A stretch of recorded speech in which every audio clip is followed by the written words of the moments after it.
Muy buen día. Tenemos la lectura del día martes 8 de julio.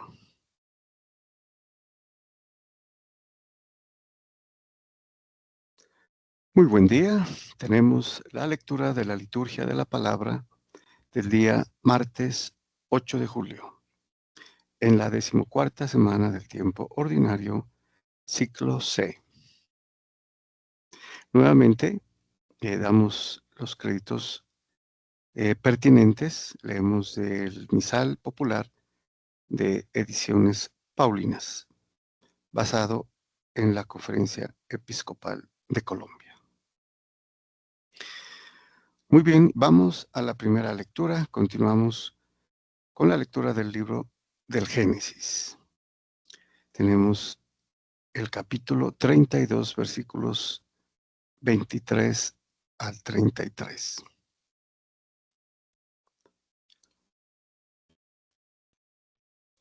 Muy bien, aquí habría que hacer una contextualización, ¿no? Ya que salta unos cuantos capítulos en esta lectura.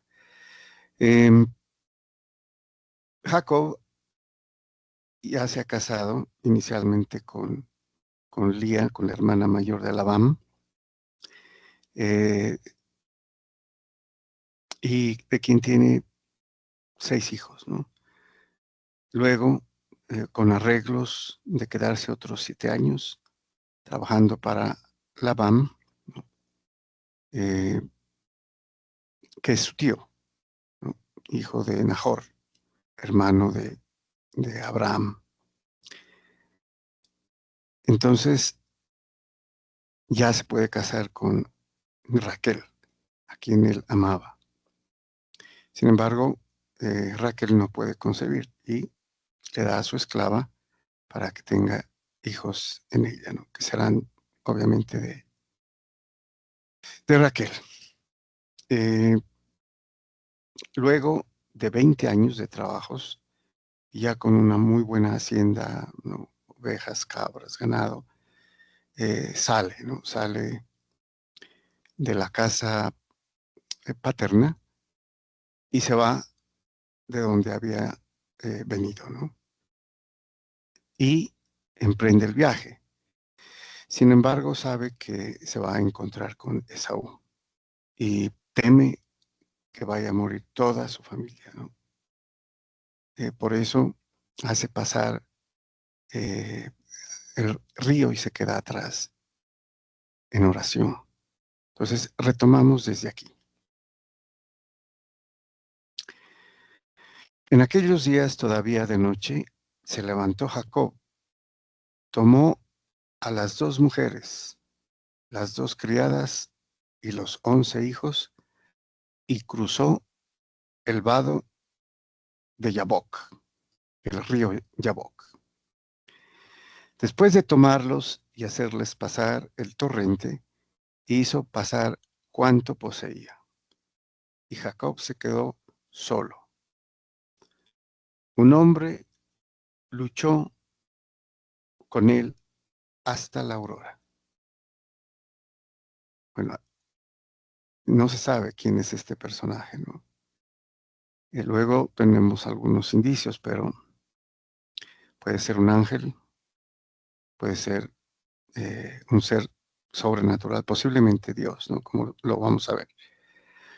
Entonces lucha, dice, con un personaje hasta la aurora.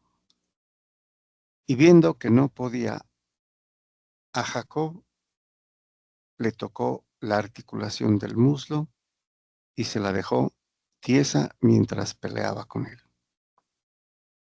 O sea, este personaje no podía vencer a Jacob, ¿no? A pesar de que era un ser eh, sobrenatural, ¿no? Posiblemente un ángel. El hombre le dijo, suéltame, que llega la aurora. O sea, este personaje enigmático le dijo, suéltame, porque llega la aurora. Tenía la creencia semítica que los ángeles, por ejemplo, eh, podían estar de noche, pero apenas rayaba la aurora tenían que salir, ¿no? Jacob respondió, no te soltaré hasta que me bendigas. Aquí es donde Jacob se da cuenta que está luchando contra alguien eh, sobrehumano, sobrenatural, posiblemente un ángel o el mismo Dios, ¿no? Bueno, todo esto no necesariamente puede ser real, pero apunta hacia una enseñanza, ¿no? Que luego mencionaremos. El personaje le pregunta, ¿cómo te llamas? Contestó, Jacob. Le replicó, ya no te llamarás Jacob, sino Israel, porque has luchado con Dios y con hombres y has vencido. Bueno, aquí está un poquito, digámoslo, en ciernes, ¿no? Mm, El significado de todo esto. Sabemos que Dios cambia el nombre, ¿no? En la escritura vemos cómo cambia el nombre, por ejemplo, a Pedro, ¿no? A Simón, hijo de Jonás, ¿no? Pedro, a Abraham, ¿no? Abraham, a Sara, Sarai, Sara, y ahora a Jacob. Ya no te llamarás Jacob, sino Israel. Y, y todo esto precisamente puede ser para eh, manifestar el significado que tiene Israel, ¿no? Recordemos, Jacob significa eh, talón, ¿no? Porque cuando salió Esaú y Jacob, Jacob tenía agarrado a Esaú del talón. Esta es la leyenda o la historia, ¿no? Que se cuenta al respecto. Pero también Jacob quiere ser suplantador, porque suplantó a su hermano Esaú, ¿no? En la primogenitura, cuando recibió la bendición de Isaac, haciéndose pasar con la ayuda de su madre, Rebeca, como si fuera Esaú. Entonces le dice, ya no te llamarás Jacob, sino Israel. ¿Qué quiere decir Israel? Israel quiere decir quien ha luchado con Dios y con hombres y ha vencido. O sea, literalmente quiere decir eh, el que lucha con Dios, ¿no? Israel. Entonces, aquí está, digamos, la etimología del nombre, ¿no? Israel. Jacob ya se llamará Israel y será el nombre del pueblo escogido por Dios, el primer pueblo, ¿no? Con el quien realizará el primer pacto. Entonces, has luchado con Dios y con hombres, ¿no? Con hombres, pues con eh, Labán y con Esaú. Y has salido vencedor. Con Dios, digámoslo, porque recordemos que hizo un voto y lo cumplió. Y ahora está recibiendo prácticamente el, el, eh, el fruto, ¿no? de ese cumplimiento, la protección de Dios. Jacob, a su vez, preguntó, dime tu nombre. Quería saber el nombre, ¿no? Del personaje con quien había luchado. Respondió, ¿por qué me preguntas mi nombre? Y le bendijo. O sea, accedió a hacer lo que le pedía Jacob, ¿no? No te soltaré hasta que me bendigas, le dijo Jacob, ¿no? Acá arriba. Y acá dice, y le bendijo. O sea, finalmente bendijo. ¿Y quién bendice? Dios, ¿no? O un ángel de Dios que es mensajero de Dios. Jacob llamó a aquel lugar Penuel, pues se dijo, he visto a Dios cara a cara y he quedado vivo. Entonces aquí tenemos más evidencia de que estaba con Dios. Cuando atravesaba Penuel, salía el sol y él iba cojeando del muslo, ¿no? Porque en la lucha, le había dislocado, ¿no? El fémur, dice la escritura. Por eso los hijos de Israel hasta hoy no comen el tendón de la articulación del muslo, que es el nervio ciático, ¿no? Donde pasa el nervio ciático. Porque Jacob fue herido en dicho tendón del muslo. Bueno, es una eh, leyenda lo del muslo, porque esto no se encuentra en realidad en la escritura, ¿no? Bueno, pero aparece aquí como parte de esta historia. Muy bien, pasamos al Salmo responsorial. Tenemos el Salmo 16, cuyo responso es: yo con mi apelación vengo a tu presencia, Señor. Bueno, aquí podemos observar que hay una súplica, ¿no? Mi apelación. Eh, puede ser mi queja, ¿no? Pero es más el hecho el hecho de la oración, precisamente, ¿no?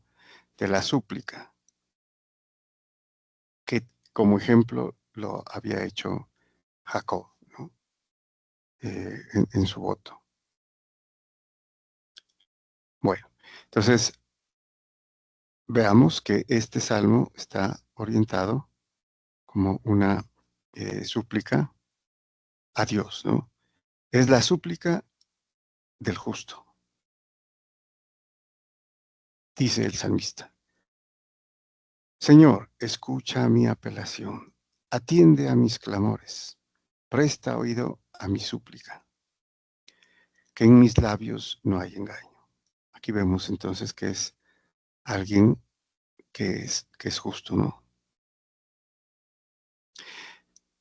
Emane de ti la sentencia, mira en tus ojos la rectitud, aunque sondees mi corazón visitándolo de noche, aunque me pruebes al fuego, no encontrarás malicia en mí.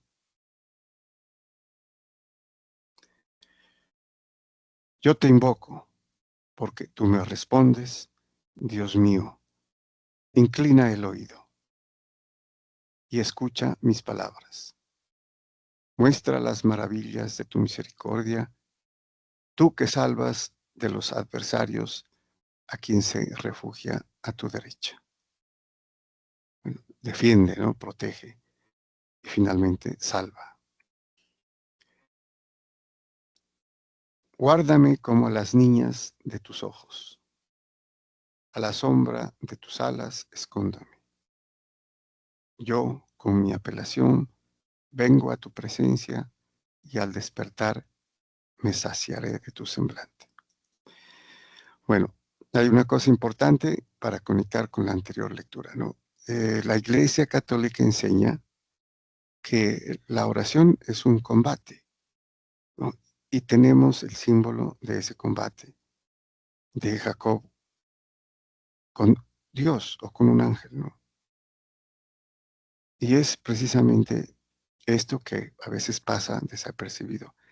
La verdadera oración es llegar a Dios con el corazón y establecer un combate. La oración media, ¿no? Entre quien pide, quien ora con sinceridad y con convicción, ¿no? Para ganar de Dios la respuesta. Muy bien, vamos al Evangelio.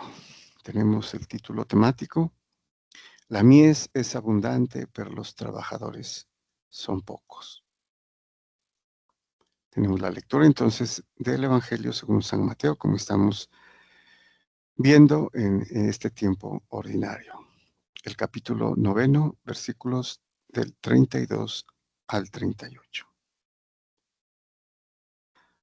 Muy bien, nos dice San Mateo.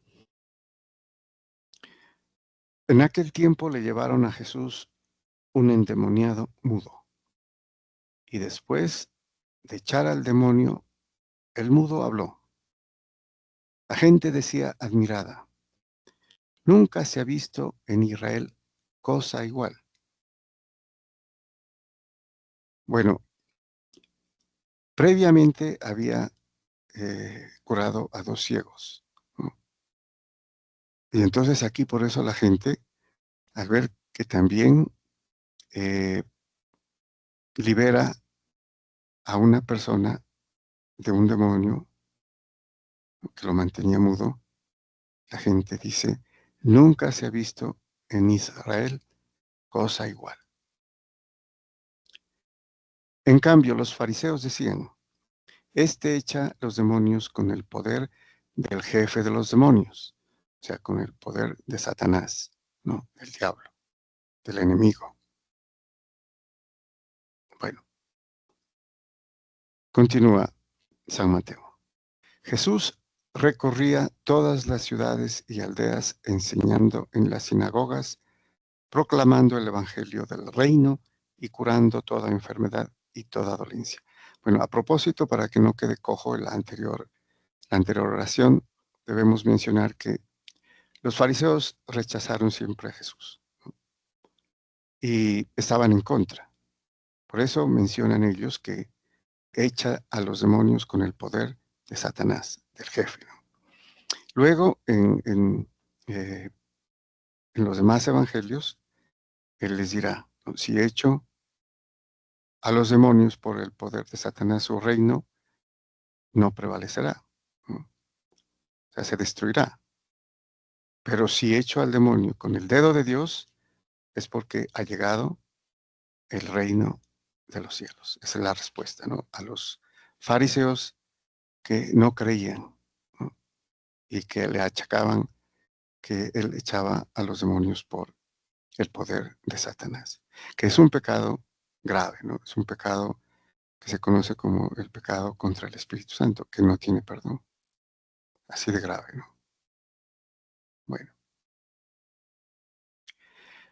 al ver a las muchedumbres se compadecía de ellas porque estaban extenuadas y abandonadas, como ovejas que no tienen pastor. Entonces dice a sus discípulos, la mies es abundante, pero los trabajadores son pocos. Rueguen pues al Señor de la mies que mande trabajadores a su mies. Aquí está el valor de la oración también, ¿no? O sea, hemos visto en la primera lectura en el Salmo y aquí, ¿no? Que eh, enfatiza para que el Señor mande trabajadores a la mies. Rueguen, dice, oren, pidan, convenzan de corazón, con sinceridad. Y ya sabemos, ¿no? Que el Señor se compadece de todas las personas que están escuchándolo, ¿no? Y pide que Dios mande, ¿no? Trabajadores. Y de hecho, tendrán que hacerlo, ya convirtiéndose al cristianismo, ¿no? Con el Espíritu Santo, después de Pentecostés, empezarán a convertirse, a aceptar a Jesucristo como el Mesías enviado por Dios, ¿no? Con el Espíritu Santo y pidiendo, orando, suplicando, rogando, clamando, digámoslo, ¿no? Que es el mismo Espíritu Santo quien eh, ruega, ora con nosotros cuando lo hacemos con convencimiento. Muy bien, muchas gracias y bendiciones.